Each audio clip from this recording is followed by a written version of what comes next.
mga winding, so okay na po itong ating amplifier na 602. So napalitan na rin natin yung kanyang mga jumper, capacitor. So magkaiba lang po ng laki, puro same value lang din yan mga ka-winding. So at saka yung mylar, so at saka yung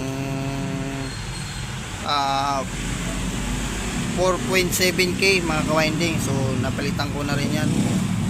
So okay na ito mga ka-winding. So testing na po natin to. So kapitan na rin natin ang speaker. So ito yung mga pinagpalitan natin mga ka-winding. So kanyang dalawang filter cap, tsaka mylar, yung 9014 mga ka-winding. So sa relay ito nakalagay, tsaka yung ceramic.